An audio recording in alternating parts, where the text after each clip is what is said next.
passa direto, tá, Camila? Então, Tem boa até uma tarde. musiquinha, não tem, Camila, aí? Que o meu produtor fez? Como? Tem. Tá. Então, boa noite a todos, bem-vindos à nossa Sexta com Letras, nesse outono carioca, que está lindo, né? Tá Está lindo. lindo, tão lindos, azuis, maravilhosos. Hoje eu estava sentada lendo ali no quarto, e olhei assim o céu azul, foi uma delícia. Essa época, melhor época do Rio. Tão bonito, né? Não é? E é uma época boa para ficar também quieto, né? Lendo e tal. Quietinho. Sempre é bom, né? Mas ler assim sem calor é bem melhor, né? É. Gente? Ler no calor, né? Então, assim, bem-vindas. Bem-vindas. Estou vendo só mulher hoje, gente. É. Então, apareceu ainda um sebo para colorir. Tá. Mas nós somos mais, nós somos fortes, fortes e lindas. Olha, então, hoje a nossa Sexta com Letras, ela está sensacional, porque o autor que a Lyudmila escolheu, né, é um autor fantástico, né, é o Brecht, né? Você tem aqui o dramaturgo, o poeta, o ensaísta, o batalhador, esse homem, né, é o contista, né? Então essa grande figura, né, da literatura russa. E a Lyudmila Rangel, que é uma grande leitora, né, professora de literatura e grande leitora, e eu sei que ela é uma leitora dos russos, embora ela negue veementemente que não conhece, mas ela conhece. Não, muito. eu leio, mas não Alemão, é... né, Suzana? Brecht é alemão. É alemão. Alemão. Eu não corrigi a botei professora, duas. Vânia. Literatura alemã, desculpem, literatura alemã, né? Ela Mas ela cismou que eu sou conhece. sovietóloga. Eu Pois é. também quero que ela faça, mas ela é porque ela só fala, ela traz para nós sempre que faz algumas leituras, fazia Político sempre. né? Sempre, né? na área de natureza política, né? Estava falando para ela, eu quero que você também faça leituras dos russos, né? Vamos ver, quem sabe ela vai fazer aí no próximo programa. Quem sabe sai até um curso, hein, Liu? Pega aí, perseguindo aí um Dostoiévski. Tem tanta gente Claro. agora na internet dando curso de Dostoiévski, né? Mas tanta Acho que gente tá na não é moda. Lyudmila Rangel. Tá. Vamos, então, ao nosso Brecht, gente. Então, ela vai ler um conto. A Liu tem essa facilidade, né, para trabalhar contos e essa leitura muito especial sempre que ela faz, que traz para nós. Então, assim, queria agradecer, Liu, assim, trazer, né, um autor como ele para nós aqui, né? Então, vamos ao Brecht. Vamos lá. Bom, o Brecht, eu acho que todo mundo, claro, conhece, mais do que de ouvir falar, e ele não é especialmente reconhecido ou reconhecido como um contista. A gente certamente conhece coisas dele como poeta e, sobretudo, como dramaturgo, né? Quer dizer, ele é responsável por uma revolução no teatro no século XX. E aí eu acho que não dá para a gente falar hoje de um conto sem dar uma geralzinha sobre o teatro. Como poeta, gente, a professora Suzana, quando dá o curso, não sei se ela ainda diz isso, ela diz que é fundamental que, quando a gente faça a Sexta com Letras, ou enfim, a roda, a gente seja apaixonado pelo que está fazendo. É o caso. Então, como poeta, gente, olha só que coisa, este poema, piquititinho. A minha mãe, quando ela acabou, flores nascem, borboletas esvoejam por cima da terra. Ela, leve, não fez pressão sobre a terra. Quanta dor foi preciso para que ficasse tão leve. É lindo, não é, gente? Fala sério. Então, poeta, romancista, como dramaturgo, vamos descer um pouquinho, Camila? Como dramaturgo, ele realmente revoluciona o teatro do século XX, por quê? Ele nasce no final do século XIX e ele vai aparecer na década de 20, ou seja, fim da Primeira Guerra, né? Um ambiente em que dinheiro não havia, enormes dificuldades, mas é aí que ele começa a pensar um teatro que não seria... Desce um pouquinho. Aqui a gente já viu o que ele fez, né? Estudou medicina, trabalhou, e aí ele criou o teatro épico não aristotélico. O que é isso? Eu não sabia, eu fui catar. Em Aristóteles, na Poética, o que a gente tem? A gente tem uma proposta de teatro que faça com que o espectador se envolva completamente com os personagens. Então, se o personagem sofre, eu sofro na plateia também. Se ele ri, eu acho graça também na plateia. E depois eu vou para casa com a catarse, ou seja, com o alívio, primeiro, de ter sido o personagem quem passou por aquilo, não fui eu. E segundo, e talvez mais importante, o personagem e aquela situação toda me ensinaram o que não fazer. Olha, não faça isso, não seja mal, não se comporte assim. E aí eu vou para casa aliviado pelas duas coisas. Quer dizer, eu vi ali acontecer, né? Então, o que os gregos, né, especificamente em Aristóteles, a gente tem como dramaturgia, é isso. Só que, quando a gente está na década de 20, a gente está vivendo uma época de boemia, de cabarés, a gente está vivendo uma tremenda ebulição política e a gente tem o expressionismo, né? Também, aquele teatro, aquela obra que põe para fora, né?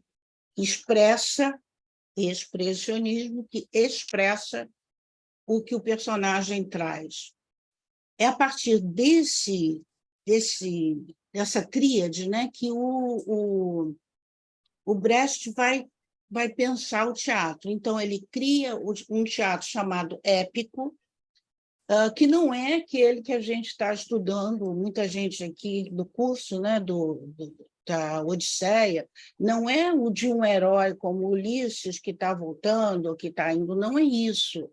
É um personagem com o qual o espectador não se identifica, eu consigo me alienar do personagem. Esse personagem, às vezes, o ator sai dele e me diz alguma coisa na plateia, de tal forma que a intenção dele é provocar o espectador, de tal forma que a catarse ocorra de forma diferente. Quer dizer, eu vou para casa querendo... revoltado, querendo discutir aquela situação, achando que aquilo não pode acontecer. É possível, sim, ser bom, ser generoso e viver no mundo pequeno burguês. Então, ele quer te provocar, não é? E, claro, ele te traz a emoção. Vamos descer aí, Camila. Esse é também, como poeta, eu acho que todo mundo conhece, não é? É lindo isso. Há aqueles que lutam um dia e por isso são muito bons. Há aqueles que lutam muitos dias e por isso são muito bons. Há aqueles que lutam anos e são melhores ainda. Porém, há aqueles que lutam toda a vida. Esses são os imprescindíveis. está aí o que Brecht quer, né? Que você é um marxista, né? Que você lute por melhores condições, que você lute contra a moral pequeno-burguesa, que restringe, né, o teu universo. E acho que esses versos todo mundo conhecia, não é? Fala aí se alguém não conhecia. Magnolia falou que sim, isso. Tá. Vamos descer, então? Voltar lá para a história do teatro. Aí ele conhece o Kurt Weill, né, em alemão, e produz a Ópera dos Três Vinténs, que a gente conhece, né, com o Mac the Knife do Armstrong, né? Mas a gente conhece também com a influência que ele exerceu sobre o meu autor anterior, que é o Chico Buarque, né?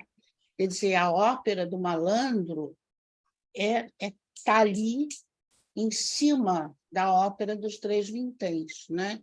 Inclusive, a personagem, por exemplo, da Geni, né? Vamos subindo.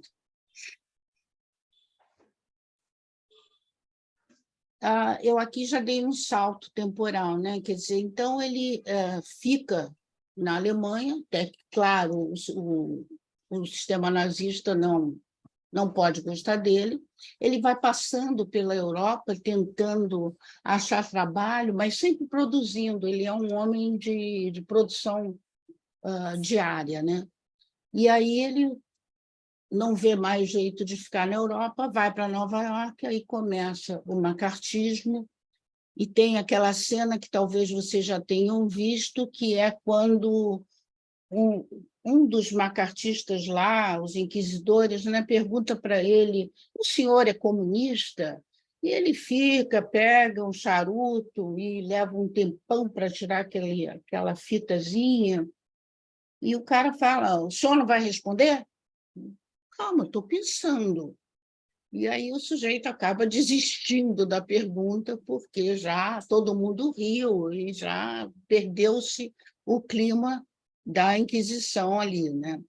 E aí, quando ele volta para Berlim, então, ele, com a mulher, junta esse grupo teatral, né, que ficou famosíssimo, que é o Berliner Ensemble, e a ideia é sempre essa, ele entretém, mas a ideia é fazer você refletir e você querer mudar, tá? Não, você não vai para casa calmo, tranquilo, sossegado, as coisas estão resolvidas lá no teatro. Não é essa a ideia é realmente de te provocar. Inclusive, ele tem uma expressão que eu acho legal, que é o efeito de estranhamento. Quer dizer, quando você vê a peça dele, você tem um distanciamento, que isso, que coisa esquisita, que coisa estranha. Esse sentimento, ele quer que te acompanhe para casa. Aí eu coloquei, eu acho que as obras, né? Vamos ver, Camila? Aí eu acho que a gente tem... Vai descendo, filha querida, porque agora são as várias, né? Um homem é um homem. A Denise Fraga, como produtora e atriz, nos tem feito a gentileza de produzir várias peças dele. Aqui no Rio, pelo menos, a gente tem conseguido assistir a várias. Desce aí. O Mãe Coragem e seus filhos, né? Que é bem áspero, amargo.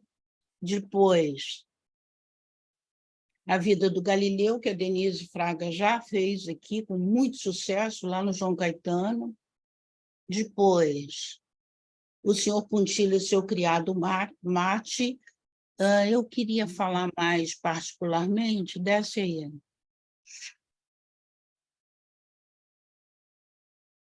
O Círculo de Giz Caucasiano, que é o limite, né, da liberdade.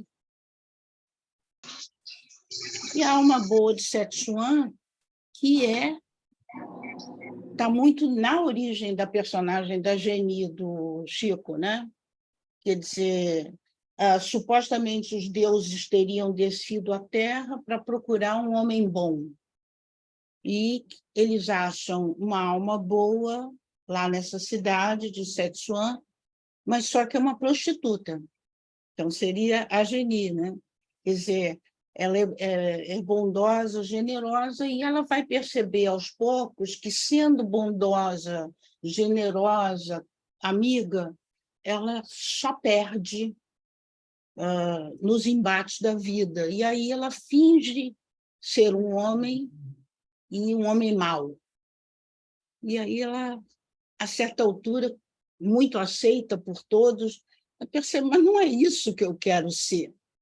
Eu quero voltar, e ela tira a máscara. Então, a Denise também fez essa aqui, com muito sucesso no Rio, e ela diz, o que eu sou é uma mulher boa, e eu quero continuar sendo assim. É muito, eu acho que é uma das peças assim, mais geniais dele, né? Vamos, Camila? E a Ópera dos Três Vinténs, que eu já falei antes, né, que é a base quer dizer, a ideia do cabaré, né, a ideia dos mendigos que se reúnem aqui em volta de um bicheiro, né, com Chico, com ele, o rei dos mendigos. A ideia é essa mesma, né, de reunir os pobres do mundo. É espetacular, né? Aí depois a gente tem A Velha Dama Indigna. Eu não sei vocês, mas quando eu lia A Velha Dama Indigna, o título, o nomezinho, eu confundia com A Volta da Velha Senhora, que é do Durkheim, a Volta, que é do Pinter, que é a ideia semelhante, né, entre as duas, não com essa, da Tieta do Agreste, por exemplo, né? A mulher que volta e foi maltratada por aquela sociedade e vai se vingar. Agora eu estou podendo, eu volto para... Não é isso aqui. Há uma confusão muito frequente entre essas obras e A Velha Dama Indigna. Tá? Antes de começar a ler, eu fui procurar, eu me lembrava que a Vânia tinha apresentado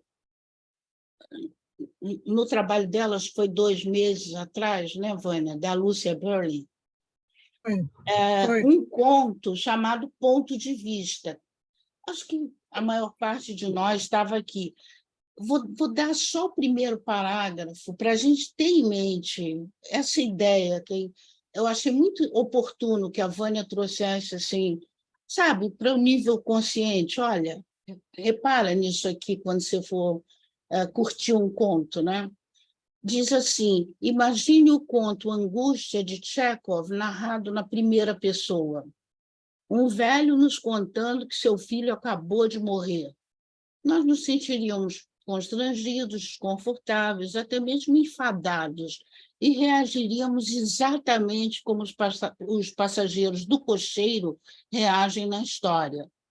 Mas a voz imparcial de Chekhov imbui o velho de dignidade.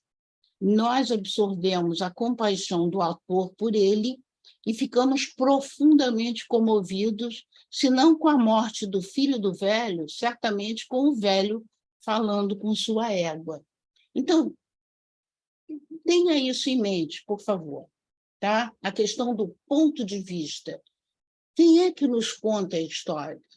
E aí eu vou perguntar coisas a partir dessa informação. Tá? Então, preste atenção a como é que foi feita essa costura aí para que ficasse tão fantástico. Pode ler? Então, vamos lá. A Velha Dama Indigna. A minha avó tinha 72 anos quando meu avô faleceu. Ele tinha uma pequena oficina de litografia numa vila e trabalhou nela com 2 ou 3 ajudantes até a morte. A minha avó encarregava-se do governo da casa sem o auxílio de uma criada. Cuidava da velha casa a cair e cozinhava para os adultos e as crianças. Era uma mulher pequenina e muito magra, com olhos vivos de lagarto, mas um modo de falar pausado. Criara, com recursos muito parcos, 5 filhos, dos 7 que deu à luz. Por isso, diminuíra de tamanho com os anos. Dos filhos, as 2 raparigas foram para a América e 2 filhos também partiram. Só o mais novo, de saúde delicada, é que ficou na vila. Fez-se tipógrafo e arranjou uma família muito numerosa.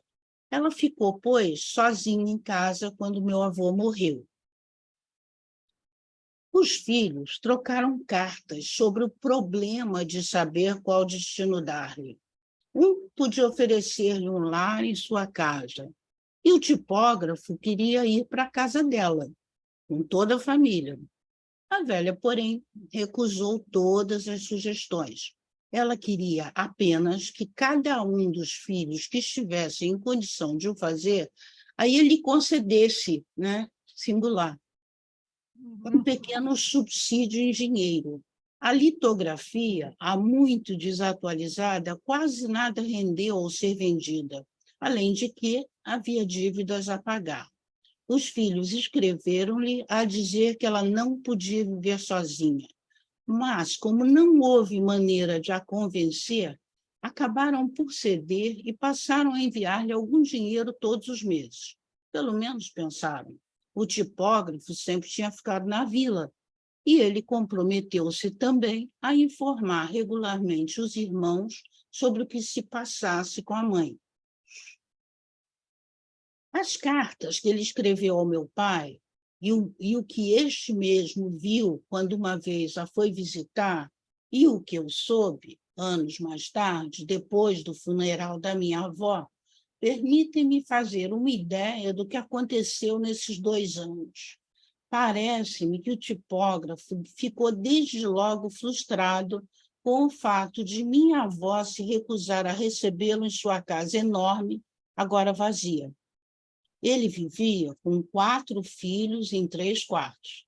A velha, porém, mantinha com ele uma relação muito tênue. Convidava as crianças todos os domingos à tarde para tomar café e era tudo. Visitava o filho 1 ou 2 vezes por trimestre e ajudava a nora a fazer compota. A mulher percebeu, por alguns comentários da velha, que ela se sentia demasiado apertada na casinha do tipógrafo. Este não resistia. Quando ia relatar o fato, rematava a frase com ponto de exclamação.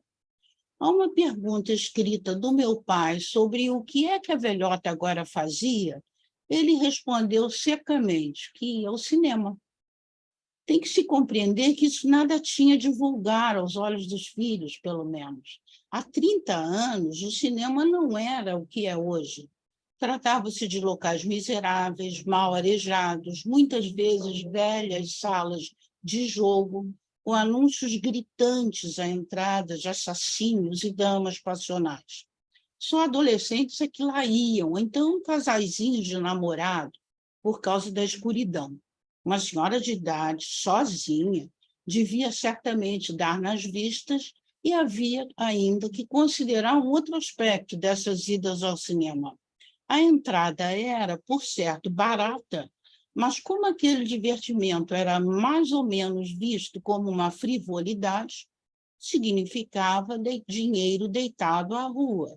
Não era de bom tom deitar dinheiro à rua.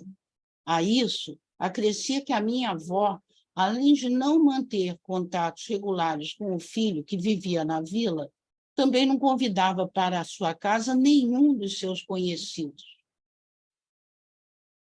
Em compensação, ia muitas vezes à oficina de um sapateiro remendão, situada numa ruela pobre e até mal afamada, onde, em especial durante a tarde, se reunia gente pouco respeitável. O sapateiro era um homem de meia idade que viajara pelo mundo inteiro sem que isso lhe tivesse servido de alguma coisa. E também dizem que ele bebia.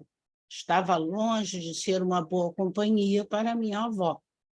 O tipógrafo referiu numa de suas cartas que chamara a atenção da mãe para esse fato e que ela lhe respondera com frieza. Não era fácil falar com minha avó sobre assuntos que ela não queria discutir.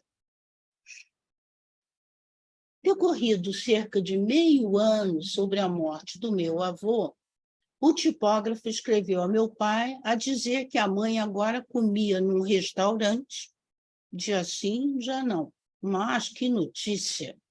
A avó, que durante a vida inteira tinha cozinhado para 12 pessoas e sempre comer os restos, agora comia num restaurante. O que é que tinha lhe dado? Pouco tempo depois, meu pai deslocou-se em negócios às redondezas e aproveitou para ir visitar a mãe. Foi encontrada de saída. Ela voltou a tirar o chapéu, serviu-lhe um copo de vinho e biscoitos. Tinha um ar equilibrado, nem demasiado expansiva, nem particularmente silenciosa. Perguntou por nós, sem de resto entrar em pormenores, e quis, sobretudo, saber se ainda havia cerejas para as crianças. Ela era a mesma de sempre. O quarto estava, como de se esperar, impecavelmente limpo, e ela aparentava estar com boa saúde. A única coisa que denunciava seu novo estilo de vida foi o fato de ela não querer acompanhar o meu pai ao cemitério a visitar a campa do marido. Pode ir sozinho, disse. E ela disse casualmente, é a terceira à esquerda, na 11ª fila. Eu tenho onde ir. O tipógrafo explicou que ela, naturalmente, fora ter com o sapateiro. Ele queixava-se muito e dizia, eu aqui metido neste buraco com os meus e ainda tenho mais 5 horas de trabalho pela frente e, por sinal, mal pagas, e com a asma a afligir-me de novo. Tosse. E a casa, na rua principal, vazia. Meu pai reservara um quarto no hotel, mas tinha esperado que a mãe o convidasse a ficar em casa. Ela não tocou no assunto.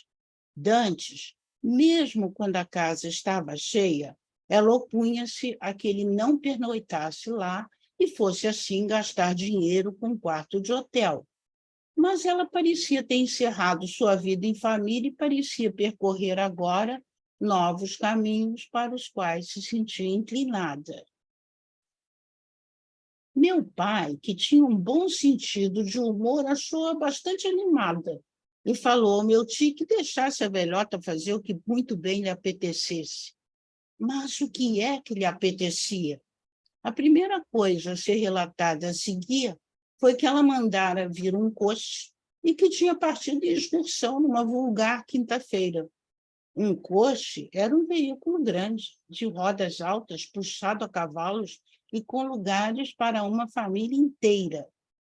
Nas raras ocasiões em que nós, os netos, tínhamos ido visitar a família, meu avô alugara um desses carros. Minha avó ficava sempre em casa, recusava acompanhar-nos com um movimento desdenhoso das mãos. E depois do coche, veio a viagem até uma cidade maior, a cerca de 2 horas de comboio. Realizava-se lá uma corrida de cavalos e a minha avó foi assistir à corrida. Meu tio estava agora alarmadíssimo, queria chamar um médico. O meu pai abanou a cabeça ao ler a carta, mas opôs-se a que se consultasse um médico. A minha avó não fora sozinha à cidade grande. Levara consigo uma rapariga meio idiota, como dizia o tipógrafo na carta. Era a criada da cozinha do hotel, onde a velha comia dia sim, dia não. A minha avó parecia ter um carinho por ela. Levava consigo ao cinema e à oficina do sapateiro Remendão, que de resto se provara ser um social-democrata. E constava que as 2 mulheres sentadas à cozinha, diante do seu copo de vinho tinto, jogavam cartas. As cartas do meu tio se tornaram histéricas, falavam exclusivamente do comportamento indigno da nossa querida mãe. O resto soube eu pelo meu pai. O estalajadeiro segredara-lhe ao ouvido enquanto lhe piscava o olho. Então, senhora Berta anda agora a divertir-se, pelo que consta. Não se pode dizer que a minha avó tivesse vivido esses últimos anos na abastança. Quando não ia ao restaurante, comia geralmente uns ovos em casa, com um pouco de café e, sobretudo, seus biscoitos preferidos. dava-se ao luxo de comprar um vinho tinto barato, e em todas as refeições tomava o seu copinho. Mantinha a casa muito limpa, e não apenas o quarto de dormir e a cozinha que utilizava. Aceitou, porém, sem que os filhos soubessem, uma hipoteca sobre a casa. Nunca se soube qual destino ela deu ao dinheiro. Parece que o terá dado ao sapateiro.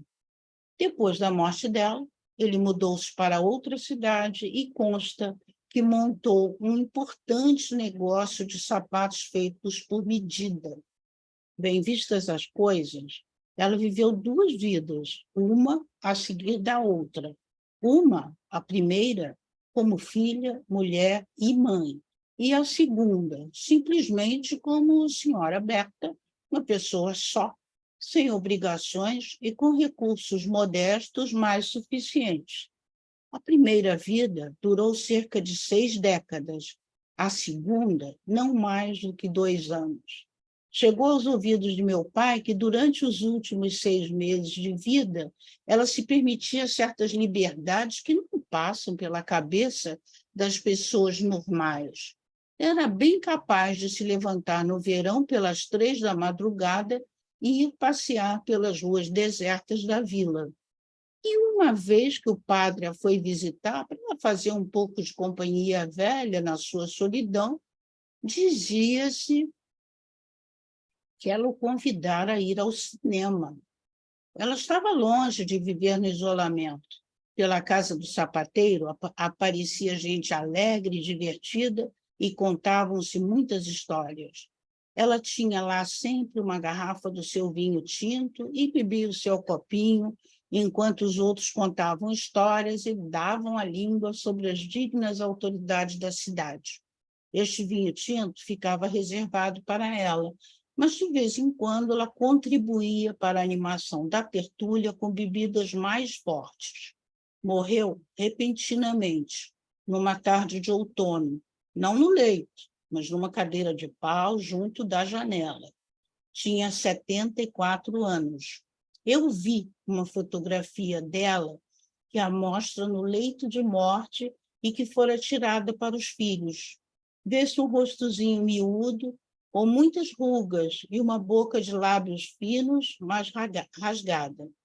Muita coisa pequena, mas nada de mesquinho. Sofrera os longos anos de servidão e gozara os breves anos de liberdade. Tinha consumido o pão da vida até as últimas migalhas.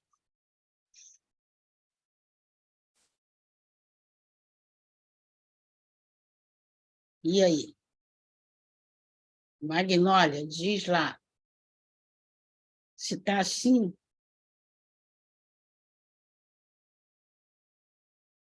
Esse microfone, Magnólia. O áudio está desligado. Consegui agora, né? Estão ouvindo? Eu achei muito bonito o conto, de uma visão assim, né, de como os outros enxergavam a senhora, né, e como se invadia, né, vamos dizer assim, a vida dela com as expectativas que eles tinham a respeito de como ela devia viver, né? E ela tentando exercer a liberdade, né, de uma vida já avançada, assim, uma idade já avançada, mas tentando aproveitar que ela tinha direito, né, depois de tanto sacrifício, trabalho. Achei muito bonito. E uma crítica, né, também, como as pessoas se arvoram no direito de querer né, controlar, né, a vida das pessoas e julgá-las, né, pelas suas opções. Né? Muito bom, excelente, adorei E o ponto de vista? Quem vai? Márcia? Parece que é o neto, né, Leo? Oi? Parece que é o neto. A neta. A impressão que a gente dá é que começa Neto ou neta? É uma neta, a neta Pois dela. é. Eu fiquei o tempo todo achando que era neto. Não sei a opinião das outras pessoas e nem sei por que também, mas eu achei que era um neto. E é muito interessante porque o neto conta a história, mas constantemente entra o pai, entra a mãe, Mostra aí entra não sei onde. quem. Legal, Pois é, legal. Onde? eu tô sem o texto e eu não tenho como te dizer agora certinho. Alguém marcou? Mas Onde é que entra a opinião que não é do neto, da neta? Eu acho que... Bom, eu vi no teatro uma apresentação e era uma atriz fazendo. Realmente você tem razão, o texto não define. Eu acho que só o tipo de sensibilidade que a gente atribui, né, ao feminino, mas você pode ter razão, realmente. Eu achei que era neto E aí, também, quem engraçado, né? Oi? Eu achei que era neto também. Você achou? Achei. não sei se foi pela conta que eu fiz dos filhos que ele começa a dizer, os que morreram, os que se mudaram, Ah, tá. sobrou não sei quem, e não registrei a presença Ela feminina. teve 7 e sobraram 5. Isso, As mulheres viajaram para a América. isso. 2, né? Foram para a As América. que eram as 2 únicas mulheres viajaram, e os 3 homens, só um ficou na cidade. Isso. Sim, mas ela se refere ao pai. O meu pai, que tinha senso do humor. O neto ou a neta se refere, É. refere ao pai, é verdade. Eu vi esse filme, Ludmila. Você soube de um filme francês? Há muitos Filme anos. francês. Hã? A Velha Dama Indigna. Pois é, mas você conseguiu vê-lo? Eu achei na internet. Na ocasião, agora não. Eu vi há de 40 e 80 pouco, anos. 50, né? Aí, a velha dama indigna que A somos Velha nós, Dama né? Indigna, exatamente. Eu só não sabia, eu não me lembrava que o conto era do Brecht. Conhecia. É por isso que eu acho que a gente faz a confusão com as outras velhas que retornam, né? A Fernandona fez a do Durkheim, né? Ali no Teatro Copacabana, quer dizer, aquela que seria a Tieta, né? Só que, quer dizer, na peça, uma figura austera, aristocrática, não uma Tieta, né? Mas eu acho que a ideia está aí, né? A volta da velha senhora que vem botar o dedo. Agora vocês precisam de mim, né? Que compra a cidade e tal. Ela volta com todo o poder. Mas posso fazer um comentário? Estava até comentando com a Fala, Márcia. Lili. A Vânia estava falando, né? Desculpa, Fala, Vânia. desculpa, Não, Vânia. eu estava até comentando com a Márcia de tarde que no filme, né, que foi na década de 60, por aí, final da década de 60, foi final da década de 1960. Começa com uma frase do Brecht, que 2 amigos se encontram na rua depois de 20 anos sem se ver. Aí um diz para o outro assim: caramba, esse tempo todo você está a mesma coisa, você não mudou, você está a mesma coisa. E o outro responde: você não tinha uma coisa mais agradável para me dizer?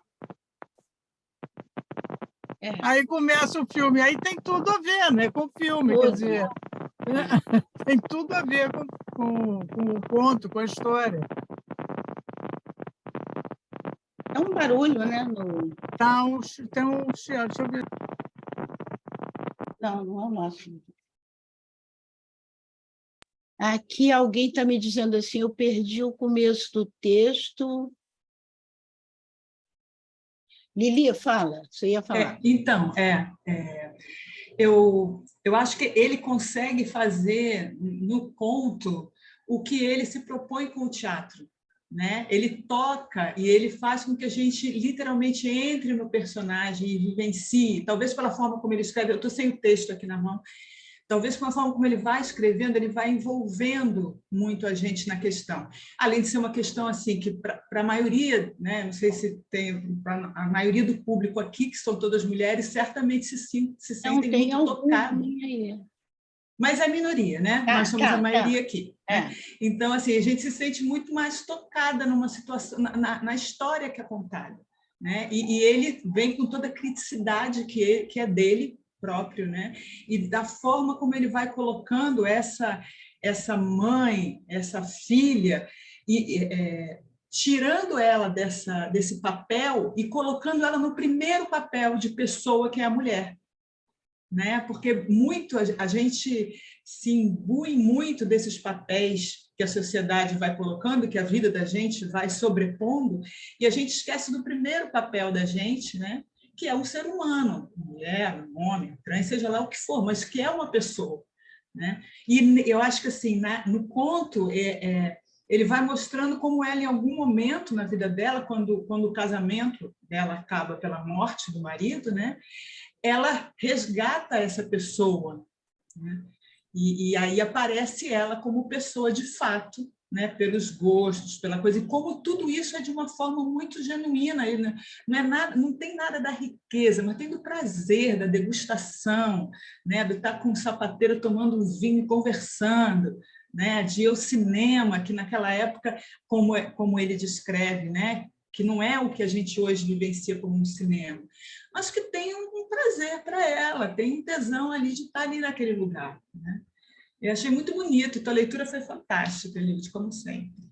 Ela passou 60 anos exercendo papéis sociais. Isso. E 2 anos vivendo. Deixa eu ler aqui a Maria. Cadê você, Maria? Ei, Maria. E é fantástico também a época que ele escreveu, quer dizer um texto extremamente... Década de 50. Na década de... Pois é, então, estava nascendo. E aí é um texto bastante feminista, bastante avançado para a época. Já uma crítica, quer dizer, a questão do papel social da mulher, o que é, o que não é. Então, é maravilhoso o texto, espetacular. É limitada pela moral. Pela moral, exatamente. Pelo que se espera dela. Tem que ser assim. Vocês repararam que ele só nomeia lá no final? Quando ela passa a ser Berta. Ela era mulher, né? Depois era a avó, a mãe, né? E só lá no finalzinho é que ela é a pessoa Berta, a cidadã, a velha, indigna. E a vila se distrai criticando, né? Condenando. Vamos ver aqui o que a Maria falou. Ela nos deu boa noite e disse: eu perdi o começo do texto, pois cheguei atrasada. Mas se não recebeu, Maria, pelo telefone, pelo computador, a gente sempre manda antes. Quem é Maria? Maria Stuart, sou eu, você está falando? Stuart. Acho que né? Foi você quem colocou no chat. Isso foi mês passado, eu escrevi isso. Hoje eu falei, boa noite a todos. Boa noite. Mas eu quero falar sobre essa história, acho que eu gostei, porque eu também tenho 72 anos, né? Então, o que eu gostei, eu não tenho crianças, mas parece que essa mulher fica chateada com os filhos, ela fica com filhos para todos a vida deles, né? E agora ela tem amizade com essa menina que não fala bem ou tem problemas, né? Essa menina que ela conhece por pouco tempo, e ela fica com essa pessoa. Eu acho interessante, falando sobre a importância de variedade de pessoas na nossa vida, porque nós crescemos com uma família, eu acho as mulheres que têm crianças e conhecem tudo, talvez vai ficar chateado com algumas coisas que aconteceram, porque elas também passei por tudo isso. Eu gosto da história. Primeira coisa, eu coloquei a idade dela, Porque pessoas acham que quando você tem a idade certa, você é nada, você fica na cama, você vai morrer. Não, acho que você quer viver mais. É um jeito diferente, que fica mãe, esposa, filha, nós tem essa outra, não sei, outro jeito para viver, experiência com o mundo. Sem, Mas você mencionou a sua idade, né? A minha também, né? Que já passei da morte dela. Você não acha que é muito recente o movimento no sentido do que a Vânia estava começando a citar, né? A questão do etarismo, não é? Quer dizer, o velho é um problema que os filhos têm que resolver, né? O que vamos fazer com a velha mãe? exatamente, e às vezes colocar você no asilo, né?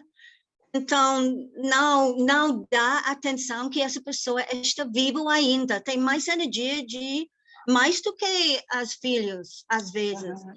As outras pessoas, você é pouco doente, você é devagar, você tem problemas. Então, quando pessoas ao redor você pensam assim, você sente isso, né? Então, por isso, todo mundo sai e ela tem sorte. Ela tem sorte porque ela fica sozinha e agora eu vou viver. Acho que é legal, muito legal. Que Muito bom, avançado. legal, legal. Olha só, então deixa eu ler o que você tinha dito aqui.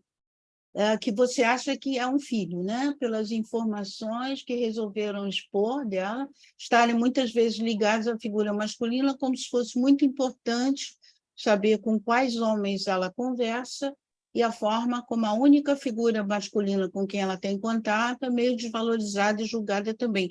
Lembrando que idiota é aquele que tem ideias, não é? Então, com frequência, a gente tem na literatura, mesmo a medieval ainda, a figura do idiota da aldeia, quem é? É aquele que tem ideia diferente, pensou diferente.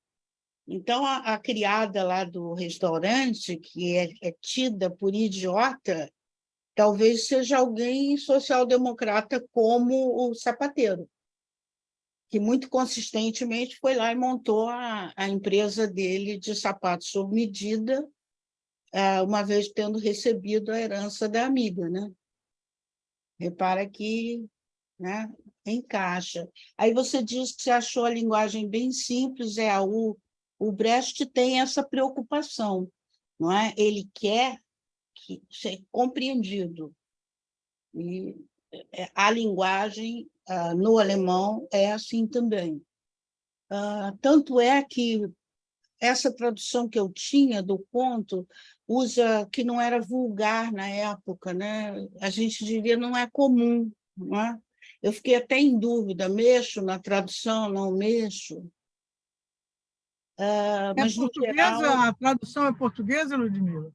Não, é brasileira, é de uma tradutora uma jovem, bem jovem, está fazendo doutorado e fez uma leitura no SESC. Foi assim que eu me lembrei. Foi. Agora é Júlia. Cadê Júlia, que se atrasou? Mas tem um comboio, você reparou? Hein? Comboio é trem em Portugal. Eu também tive essa impressão, que era português. você acha? Mas a gente usava, na década de 50, 60, né? Comboio no Brasil, né? A gente Você falou do ponto de vista, Ludmila, mas você reparou que, além desse neto-neta, há considerações de um narrador impessoal, que diz assim, o tipógrafo queria levá-la ao médico. Ora, não é uma sobrinha que fala desse outro filho, o tipógrafo. E aí vem a ironia, me parece, do autor, que seria um narrador impessoal, além de quando diz meu pai, minha avó, meu avô, aí é essa neta-neto. Será que é isso ou ela despreza esse tio, não é, Regina? Mas cujos interesses sim, eu percebi egoístas. Pessoal. Por isso foi impessoal. O tipógrafo Eu acho que aquela... ele ou ela, né? Então, quer dizer, o meu pai tem senso de humor. E ela não diz o meu tio, né? A gente não se refere, de fato. Eu tenho sobrinha aqui, se referir a mim assim, né? A professora, vou dar uma surra. Quer dizer, eu acho que, de fato, ele ou ela quer mostrar um desprezo pela atitude desse cidadão que, pô, cara, não está vendo que a tua mãe, né?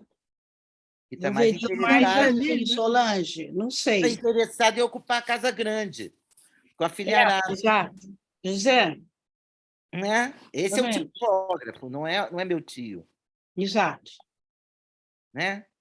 Uhum. E a velha é esperta, realmente, a dona Berta. Fala, alguém estava falando, Regina. Fala, Márcia.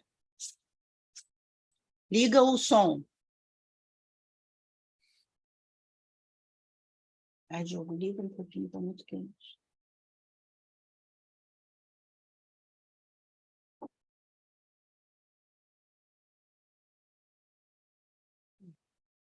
Está sem som, está sem áudio. Ela está tentando. Agora está com som? Opa, tá com som? Foi. Pegou. Pois é. Primeiro eu quero me apresentar, eu sou Márcia Drachmann, amiga da Vânia há 50 anos, né? E ela me chamou, e por coincidência eu também vi o filme. E vi, e então me lembrei quando você comentou que o Brecht escrevia de modo que você levava para casa a mensagem, ficava aquilo com você. Não era assim, não ficava com os personagens apenas. Porque esse filme, ele é de 1965, e eu, a vida inteira, me lembrei desse filme, sabe? E eu não sabia que era dele, o que eu acho que até ajuda, porque é um nome forte, assim, o Brecht, você vê com outros olhos, e era um filme francês, não me ocorreu essa ligação, né? Que a Vânia até viu que tinha uma frase dele e tal. Agora, em relação ao narrador, o tempo todo a minha fantasia que era o próprio Brecht que era o narrador. Não me passou pela cabeça que fosse uma mulher, como se ele estivesse contando a história de uma tia, né? de uma avó dele, né? E também, uma outra coisa que eu me identifico bastante é porque eu acho que eu sou uma velha dama indigna, sabe? Porque não em tudo, né? Não sou sustentada pelos meus filhos, não é nada disso. Porém, eu passei a minha vida, grande parte da minha vida, vamos dizer, quase 50, mais de 50 anos, diria 60, cuidando de marido, filho, pai, mãe. Eu fui filha única, tive muita responsabilidade em paralelo com o meu trabalho. E agora os filhos são adultos, têm lá a vida deles, e eu sou assim, meio borboleta, sabe? Assim, eu viajo, faço isso, faço o que me dá na telha. E muitas pessoas acham que é um pouco inapropriado. Mas é o meu jeito, sabe? Eu vou no sambódromo, essas coisas, eu gosto. Então, eu me identifico muito com essa personagem. E eu me lembro do filme, assim, detalhes que permaneceram dentro de mim. Quer dizer, o Brecht me despertou para isso, né? Eu apreciei aquela senhora e procurei seguir o exemplo dela. O eu narrador, né, Márcia? É tanto melhor quanto a gente tem essa sensação. Quer dizer, não é o Bertolt Brecht carteira de identidade. É alguém que ele, sei lá, incorporou como um narrador e criou. Né? O poeta faz isso também, né? E finge tão completamente e chega a fingir que é a dor que deveras sente. Aqui está a arte dele, né? Para mim é como se estivesse contando a história dele, né? Ou da avó dele. Está contando a nossa, né? De uma sociedade repressora dessa, né? Quer dizer, eu fui criada, imagino que você também, nessa década, né? 50, 60, Isso. 60, nós começamos a proclamar a segunda onda do feminismo, né? A primeira foi a do voto. E ele capta bem a situação da mulher, o que é interessante, né, para um escritor, mas ele era libertário, realmente. Né? Mas há situações piores. Recentemente, em Portugal, uma senhora me falou, ela foi inicialmente criada no Brasil e os pais portugueses a levaram para Portugal. Ela dizendo para mim, mas eu me arrependo, porque eu, por exemplo, só uso cores bege, cinza. As brasileiras usam roupas coloridas. Então, ela não é de bom tom, em Portugal, as senhoras usarem roupas coloridas. E ela, vamos dizer, submeteu a isso. E eu, então, Portugal pensei... viveu a ditadura do Salazar, que foi extremamente moralista, né? Então, a gente ainda vê aquelas senhoras que parecem as velhinhas da aldeia, né? Ainda hoje. Essa era até uma senhora assim, que era contadora, ela não era assim, uma pessoa... Porém, tinha aquela liturgia do cargo, assim, né? A roupa bem discreta, em beges. Então, eu achei que lá era pior do que aqui, entendeu? Porque ninguém nunca me impôs que eu usasse roupa bege, vamos dizer. Embora tenha aquele negócio que a mulher, quando vai ficando mais velha, não deve usar o cabelo comprido. Tem umas coisas que falam aqui também, mas é menos do que lá. Aqui está melhorzinho. A gente aí está falando de hoje, né? Você está falando, estou me lembrando, quando eu fazia Aliança Francesa, no centro do Rio, era proibido de calça comprida.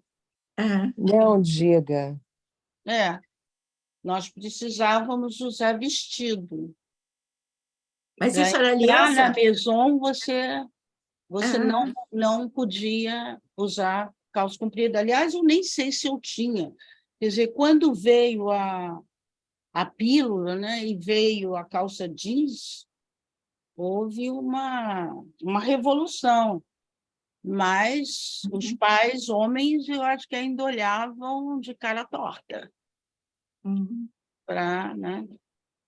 Vânia, você está fechada. A gente não ia no centro da cidade, a gente não ia ao centro da cidade de calça comprida.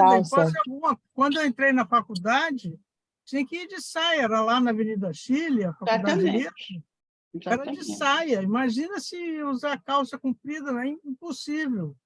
E as professoras primárias também do município. Eu me lembro que eu tinha uma amiga que saiu, ela foi a primeira professora a usar calça comprida em sala de aula. Aí saiu no jornal estampado, ela no quadro negro, escrevendo. E aí tinha lá uma frase, começava assim, a perereca da vizinha, a frase que ela estava escrevendo, o que vinha depois eu não sei. A frase era essa, me lembra, gente, eu queria falar. Ela era minha colega de turma na faculdade.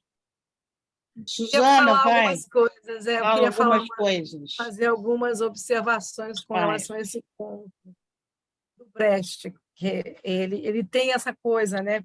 São narrativas lineares, né? Bem linear, né? Ela é linear, ela não tem mistério, é quase um contador de histórias que está ali, né? Um narrador quase, né? Dando alguns detalhes, mas eu acho assim, a parte as questões assim morais que estão envolvendo as atitudes, a roupa, está aqui ele mostra com muita clareza, mas ao mesmo tempo ele é sutil, né? Tudo o que envolve as questões do capital, ou seja, essa senhora, o que ela deseja? Ela pede, ela diz, eu quero que vocês me mandem algum dinheiro por mês. Quem puder mandar, mande para mim. Ela não diz o que ela vai fazer com o dinheiro, como é que ela vai se comportar. Esse dinheiro eles têm que enviar sem que ela preste contas. Nós estamos aqui com uma questão que tem a ver com dinheiro, né? E que atinge a dignidade. O que a torna indigna? Seria só ela ir tomar vinho? Não, é o fato dela estar recebendo dinheiro da família, e esse dinheiro, ela está empregando esse dinheiro naquilo que a família, quer dizer, que ela jamais fez, né? E ela não dá conta para ninguém da vida dela, quer dizer, ela não se justifica, quer dizer, ela recebe um dinheiro que é de direito, porque ela trabalhou a vida toda, 60 anos, né? Mais de 60 anos trabalhando para aquela família, de graça. Na verdade, a família está devendo a ela dinheiro, mas cobra dela. Tem uma questão muito forte, mas que o Brecht apenas ele não sublinha e superpassa todo o conto. Por que as pessoas ficam indignadas? Por que ela é indigna? Ela é indigna porque ela recebe um dinheiro e ela gasta para ela. Ela não está gastando com a família, nem com coisas, quer dizer, ela poderia se transformar numa velhinha, que eles colocassem ela em qualquer lugar. Não, ela escolhe onde ela vai morar, como ela vai morar, o que ela vai fazer, e ela não presta contas. Tem uma questão séria aí, que é a do capital, tá? Que as pessoas têm, de fato, um desejo de controlar o outro através do dinheiro. Se você não controla, você controla o dinheiro, né? Então, eu acho que isso é uma coisa muito séria, que está aí, né? E que, em cada gesto, até naquilo que ela, quando ela morre, ela deixa o dinheiro com quem ela acha que tem que deixar. Ela não deixa para a família. A indignidade dela também vem nisso. Por que tem que ser para a família? A família usufruiu de tudo. No caso, é o dinheiro da casa, né? Que supostamente era dos herdeiros. Os herdeiros já se apropriam antecipadamente do bem, né? É como se eu, né, em algum momento, bom, eu tenho um apartamento, então eu vou deixar para alguém, que não exatamente aquelas pessoas, ou as minhas filhas, ou quem seja da família, né? Então, tem uma questão aí que tem que ser bem observada, que é incrível, incrível, incrível. E que é muito contemporânea também, porque hoje também tem isso, né? Você envelhece e tal, mas se você tem herdeiros, você tem que deixar. De repente, esses herdeiros são pessoas que, inclusive, te destrataram, te maltrataram, né? E você tem que deixar para eles, né? Quer dizer, além de, né? É uma questão... A lei obriga que você deixe, né? A lei obriga. Você só pode doar um percentual, 20%. Metade. Metade, né? Metade é seu. Pois é. Eu lembrei agora há pouco de um amigo querido amigo nosso, meu, né? Que ele é sozinho e agora ele tem um apartamento e ele precisou se mudar, inclusive de cidade e tal. E está uma discussão porque ele resolveu deixar para a empregada dele o apartamento onde ele mora. E está uma discussão infernal por conta disso. Mas por quê? Inclusive, a faxineira, né? Faz a faxina dele há 30 anos. Tá? Então, tá? Ele tem quase 80 e estão discutindo aí, né, essa coisa da doação para a faxineira. Por quê? Né? Enfim, eu deixei aqui para vocês pensarem aí comigo sobre a questão. Pergunta no chat também um tempo aí. Foi? Tem pergunta Mas no chat. se ele não tem herdeiro, quem está discutindo isso? Como assim? Está discutindo com quem se ele não tem herdeiros? Tem família, não deixou filhos, entendeu? Mas a obrigação é só herdeiro. Tá, Maria? Tá? Não tem assim, herdeiros diretos, tá? Tem sobrinhos, assim. Volta ao poder do capital, né? Entendi. Enquanto não viúva, né, diz aquela socióloga especializada agora em velhos, a bela velhice, como é o nome dela? Ela até mora aqui em Laranjeiras, como eu. E ela diz que, enquanto vivo o marido, o capital das mulheres, sobretudo as brasileiras, é o marido. Eu tenho um marido, você não tem. Uma vez esse marido morto, né, em geral o homem vai antes, o capital passa a ser o capital mesmo, né? A casa, para que se precisa de uma casa tão grande? Então, é exatamente a visão do tipógrafo. Eu tenho 4 filhos e você não tem, né? Então, me dê a casa. Vem morar aqui no meu, de preferência, vamos trocar, né? Eu acho que é bastante pertinente isso que a Suzana apontou aí, né? E aí, Ivone, o que você achou? Oi, Ludmila, boa noite. Boa noite. Muito feliz em revê-las. Boa noite a todas. Eu estou assim, um pouquinho envergonhada, que já entrei atrasada, cheguei muito tarde em casa. Mas eu vi assim, não, talvez tenha sido a minha leitura, né? A minha visão. Ela com uma postura muito digna até na hora da morte, né? Porque estava sentada e assim, eu idealizei como se fosse um trono, né? Ela é sim digna. Eu gostei bastante do desfecho, ainda que um pouquinho triste, né? Mas da imagem que me passou, que eu visualizei. E com relação a... Eu vi assim, 2 tipos de descrições acerca dessa protagonista, vamos colocar assim, né? No início, com aquele julgamento moral, mas que no final conquista, né? O leitor, ou não? Estou enganada? Não sei, ele chamou de velha senhora indigna. A impressão que dá é que o neto tem afinidade. O neto, a neta não faz uma coisa crítica. Não faz julgamento de valor. Não faz julgamento de valor. Ele narra até... Se faz em relação ao tipógrafo. Não em relação a ela. Não em relação a ela. Quer dizer, se faz, acha realmente... A impressão que dá é que ele conta quase que com orgulho, ele ou ela, conta quase que com orgulho. Olha só minha avó, o que conseguiu fazer depois de 60 anos. 70. 70, né? 60 anos casar. 70 anos de vida, né? Porque desde filha. 72 anos de vida. A Denise disse assim para a gente: uma mulher deve abrir mão de seus relacionamentos afetivos, familiar, amoroso, de amizade, seja qual for, para realizar seus projetos adiados. Ela está perguntando, ao longo de anos, e viver com autonomia e liberdade? Cadê Denise? Não estou te vendo. Denise, diga lá. Denise.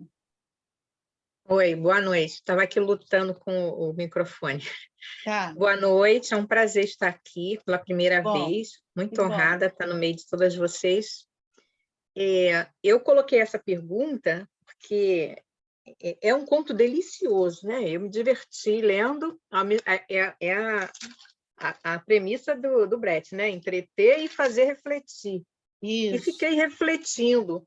E quando a professora Suzana falou do afastamento dos familiares, de não deixar para os herdeiros, não ter obrigação de manter os laços afetivos, e é uma reflexão que eu sempre faço.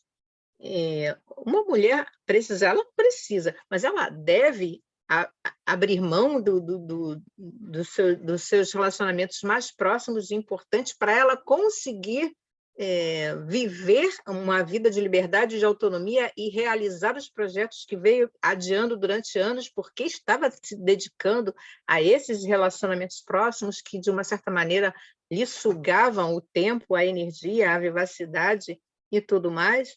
Então, esse é um questionamento que eu faço para a gente responder. Porque, se a gente for ver, mas por que ela não pode ficar sozinha? Sozinha aí é no sentido de se afastou da família, se afastou dos filhos, se afastou de algum relacionamento mais próximo para poder aflorar e viver. E eu achei muito interessante o trecho, né, em que fala que ela viveu 2 vidas. Então, os anos de servidão e os anos de liberdade.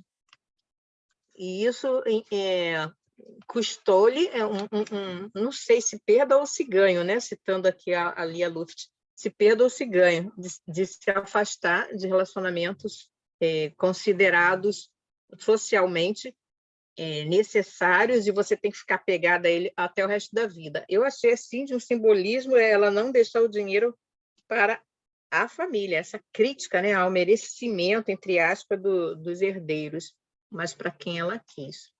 Então, essa questão, né, de se cortar esses laços com os relacionamentos. O que vocês acham?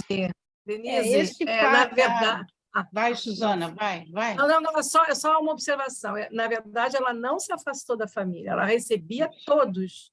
Iam lá, ela dava um copo de vinho, um café, alguma coisa, mas ela não permitiu mais que ninguém fosse lá meter o bedelho na vida dela para dizer para ela o que ela tinha que fazer ou não. Que é o que Exatamente, acontece. É desse afastamento o pai que eu tem que estou ir me para um referindo. hotel.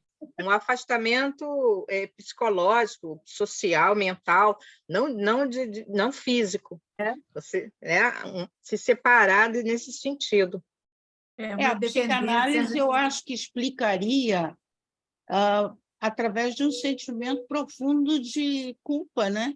Dos filhos. Eu sei o que eu fiz no verão passado com a minha mãe, né? Quer dizer, a atitude dela, silenciosa, tranquila, a casa é mantida limpinha, ninguém aqui pirou, não é?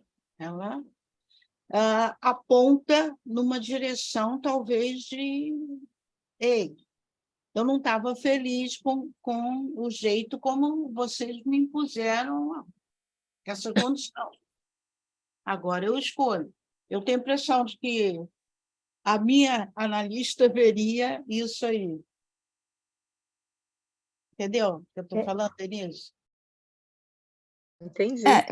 Do meu ponto de vista também, ele está falando de uma outra época também, né? Claro, uma outra um lugar sociedade, social, né? O lugar social da mulher, eu achei muito que ele quis mostrar que o lugar social da mulher daquela época era esse, né? Era encarado dessa maneira, né? A família, ela tinha, a mulher era esse lugar social, enquanto mãe, enquanto esposa, enquanto mulher, era esse, casar, cuidar da casa, cuidar dos filhos, mas a época era outra, né? Tanto é que agora é tranquilo, a mulher pode ter a sua vida profissional, ela pode ter a sua carreira, ela pode sair com as amigas, agora existe uma liberdade. Sim, mas aí você mulher, diz né? tudo, ela agora tem uma profissão. Então, ou entendeu? Porque a tia velha da família patriarcal não tinha profissão. Mesmo que ela não tenha uma profissão, ela tem a liberdade dela de poder sair, de poder fazer o que ela quer, entendeu? Mesmo casada, né? Então, eu acho que é uma época que a mulher tinha esse lugar na sociedade. Ela tinha que ser mãe e ela tinha que cumprir. E quando ela, né, ela só podia ter uma outra vida, quer dizer, podia entre aspas, né? Porque tinha mulher que tinha que cumprir aquelas... não se achava no direito de cumprir, ela tinha que também fazer aquele papel de viúva, de ficar em casa, né, trancada, e dar os pertences para o filho enquanto viva, e hoje o que eles falam? Você só pode ter herança quando o seu pai morrer, sua mãe morrer, não antes. É que nem né, o tipógrafo queria morar na casa dele, mas não morreu ainda para você ter a casa, entendeu? Você não pode ter herança antes, né, dela morrer. Então, mas, né, por isso, assim, ainda eu acho que está um pouquinho ainda, porque tem gente que pensa ainda dessa maneira, né? Não é assim aquela coisa. Não, hoje em dia também tem também.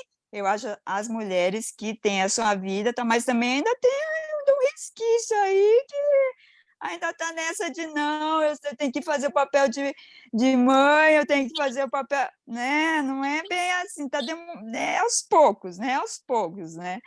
Mas já melhorou bastante.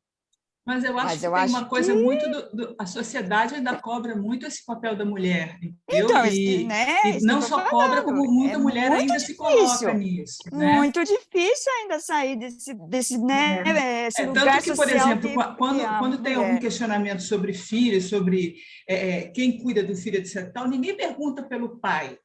Né? Você sempre pergunta pela mãe. Eu acho que natural, né? O pai, né, deixar lá o filho isso natural, porque afinal de contas os dois são pais, né? A mãe não fez esse filho só, né? Então eu não acho que seja natural perguntar só para a mãe sobre seu filho, né? Eu acho que assim, o pai também tem toda a responsabilidade, né? Eu gostaria de fazer um comentário também. Posso fazer um comentário? Claro, Márcia, lógico. Eu estou pensando aqui numa outra situação que não é da pessoa mais Alguém velha. avisa a Solange para fechar a câmera. Hein? Eu não estou aparecendo, não? A câmera da Solange está aberta. E ela está no banheiro. Aparecendo, sim. Sim. Eu já vi situação análoga de filhas que cuidam da mãe. Tá. E aí não envolve nem assim necessariamente uma situação de dependência econômica, não. São adultas que, em geral, até não se casaram e cuidam da mãe. E, então, passa a vida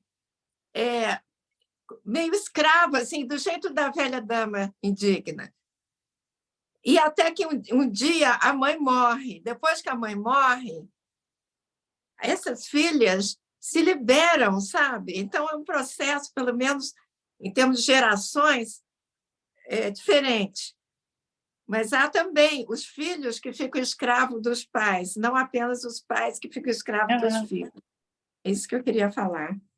Eu já vi na sociedade patriarcal, você tinha a tia que não tinha se casado, ficava responsável pelos velhos, não é? Ou a tia viúva. Ela ganhava a proteção dos pais, mas naquele modelo. Era o papel dela ajudar. Né? Então, aí ela vai para essa situação que você está descrevendo, né, Márcia? No caso, até tem essas pessoas que eu conheço eram filhas únicas. Eu conheço 3 casos assim, e que acabaram se dedicando à mãe em detrimento de si própria. Até a idade de 60 e tantos anos, assim, quando as mães morreram, aí elas se libertaram. Né? Agora vive passeando, sabe? Fazendo tudo que deixaram de fazer. Eu acho que é porque são mulheres, dificilmente você vê um homem numa situação dessa. Lili?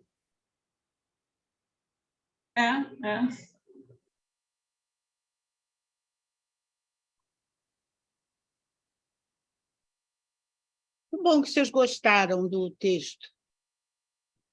Eu acho excelente, é muito rico, né? Muito bom. Né? Uma coisa que eu notei assim no início do texto, no início não, assim, lá pela primeira página, é que ele fala que depois que o marido dela morreu, os filhos enfim, começaram a discutir o problema de o problema, né, sobre como é que ela ia ficar, né?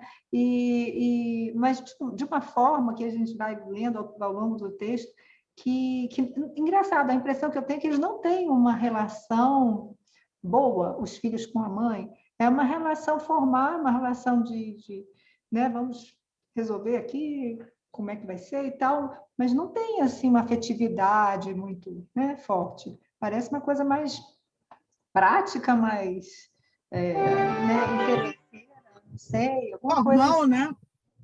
Só formalidade, né? Aquela obrigação.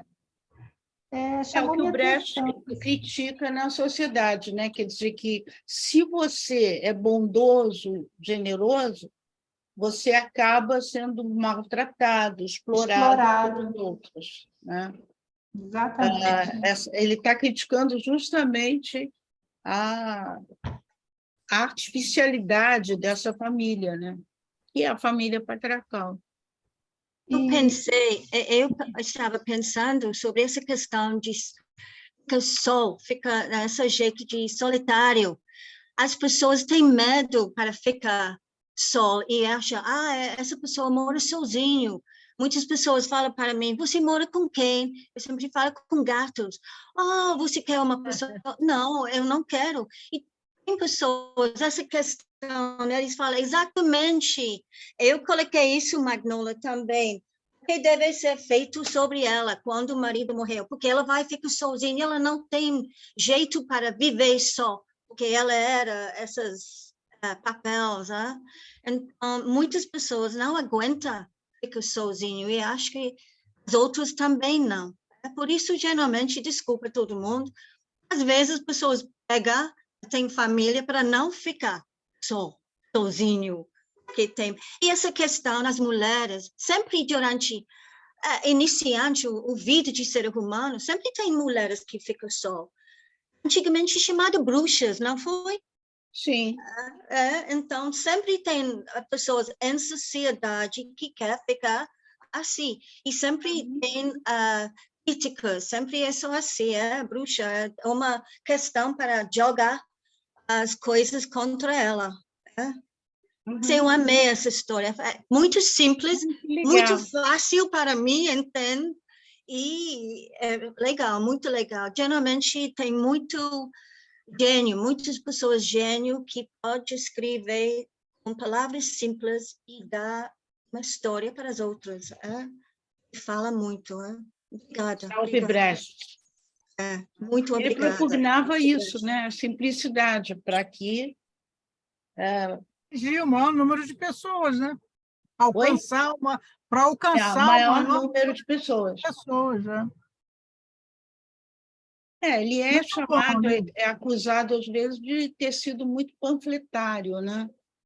Porque é um teatro chamado didático, pedagógico, né? Em que se ensina, está vendo. Quer dizer, é o contrário da expectativa do teatro aristotélico, em que se ensinava a moral daquela sociedade, né? Tomando como legal o que, digamos, a escravidão. Ela foi legal. Então, o teatro aristotélico a tomaria como um índice moral, aceitando. E em Brecht, não. Ei, olha para aí, olha o que estão fazendo com você. Né? E a ideia dele é que o espectador, o leitor, saia dali consiga assistir com um afastamento, né? Isso, sem o envolvimento, ele é chamado... Para pensar sobre, isso, não sentir. O aristotélico era assim. Exatamente. Né? E o Brecht, não, era para pensar. Eu vou mostrar, vou contar a história de maneira que você preste atenção e pense sobre isso. Que legal, né? Magnolia. Que legal. Ela diz aqui que vai sair dessa roda diferente de como entrou. Brecht conseguiu. Ai, maravilha. Muito bom mesmo. Também adorei. Agradeço muito, hein, Vânia, você ter me chamado. Foi bom, né? Venha sempre. Mês que vem tem mais, eu já te disse. Todo Ótimo. mês tem. Será um Perfeito. prazer. E deve haver também alguma janela, né, Suzana? Que você vai fazer semana que vem? Sim. Semana que vem nós vamos ter uma janela sobre Frankenstein. Que Mary legal. Shelley. Sim, tá? Vocês vão ver a verdadeira história. Venham, janela literária, 18 horas, tá? Espalhem, tá? Quando vocês receberem o nosso flyer, mandem para os amigos, para a gente trazer mais pessoas para a nossa janela, o pessoal entender, tá? Então, vocês vão ter, bem assim, interessante. uma super janela, de verdade, tá? Semana que vem, dia 11. E aproveito para também fazer a divulgação do nosso clube de leitura presencial, que vai ser imperdível, com a né? Conceição Evaristo, tá? Ela vai falar justamente sobre o livro que nós lemos, lembra, Lil e Lili? Olhos d'Água. Como é que chama? Olhos Foi o d'Água, livro né? votado. Hã? Que legal, que legal. Olhos d'Água, Lil, vai lá. Vou lá, vai lá. já me inscrevi. Vou sim. Vai você e Diogo, tá? Você e Diogo. Diz para o Diogo, Tá eu estou bom, convidando, vou chamar. viu? Ele está ouvindo. Tá bom? De lá a gente toma um chá, lá no CCBB, né? Vamos embora, sim. tá? Onde que se inscreve? Olha, tem uma inscrição que se faz pelo Simpla, mas o pessoal que é do... A gente... Como é que eu comento isso, Camila? A gente tem aqui... A gente tem uma pequena lista amiga. Tá? Uma lista amiga, que lista é o pessoal... amiga é o nome, tá bom. A lista amiga não é que vai pagar porque é de graça, mas pelo menos você tem o seu lugar que vem direto do assegurado. IEL. Só tem que ir e avisar. Se não for, tem que avisar, tá? Tem que dar um nome para a Camila, tá bom, gente? Quem vai... Que dia que é? Quarta que vem, dia Quarta-feira. 10. Tá? 5h30, Evaristo. Esse não vai ter transmissão, né? Online? Esse não vai ter transmissão online? Não, todos eles têm, assim, uma semana depois vai ao ar a gravação. A turminha já deve estar no ar, tá? Turminha Couto. Já tá. É porque é no Rio, né? O presencial? No Rio é o presencial, viu, Silvia? Não vai Você dar, está onde, então. Silvia? Eu estou em São Paulo, eu sou interior de São Paulo. Então... Olha só. Então não vai dar. Legal, mas olha, depois você vê pelo YouTube, põe lá, Clube de Leitura CCBB, e aí você vê também. Põe CCBB que você vai ver todas. Tá certo, então. De resto, venha sempre, aqui temos, na primeira semana, sempre as Sextas com Letras, na primeira semana do mês, na segunda semana são as Janelas Literárias, na terceira semana tem o Recordar Infâncias, que é um evento que a Ninfa Parreiras faz, e no último sábado do mês tem o concerto de poesia, tá? Que tem sido sensacionais os concertos, realmente. A última poeta, Maria Carpe. Está tudo na internet para vocês verem, está tudo lá já no YouTube, tá? Quem quiser ver um concerto, vai lá. A última foi fantástica, uma poeta gaúcha, Maria Carpe, mãe do Fabrício Carpinejar, que é uma família de poetas, e ela é uma poeta, assim, a gente ouvindo ela sabe a quem o Fabrício puxou, né? O pai e a mãe. Gente, estamos já no final, né, do nosso encontro. Queria deixar, assim, Lil, valeu, hein? Foi ótimo. Foi ótimo, parabéns, obrigada. Muito bom. Tchau, pessoal, obrigada. Muito obrigada por trazer o Brecht. Eu falei, cara, vamos lá. Lil vai estar trazendo aqui o Brecht e fica a encomenda dos russos, tá? Pensa nisso. Antes da nossa janela, eu estava falando dos russos com ela. Ela já lê bastante, ela tem esse... Podia fazer com a Vânia, hein? Uma dobradinha, hein? Quem sabe as duas, hein? O segundo do Torturado, fala o nome dele, Itamar. É excelente também, excelente. Saiu agora, né, semana passada. É maravilhoso. Eu comprei, estou com ele aqui, ainda não li. Já não começou, já comecei, é muito bom, igualmente bom. Oi, Zulmira, você não falou nada hoje. Mira. Legal. Tá sem áudio? Tá. Tá sem som, tá sem som. Gente, bom fim de Ficamos semana. aqui, então. Obrigada, Boa Ivone. sexta-feira. Tá? Para nós Todo todos. mundo lembrando Boa dessa semana. senhora. Se fosse Obrigada, homem, até ninguém, a próxima. ninguém diria que ela é indigna. Não é? Se Se fosse homem, não ninguém ia ter falaria. nem, não ia ter nem conto, Suzana. Não tinha como. É verdade, é verdade. Ia ser Tchau, o pessoal. contrário.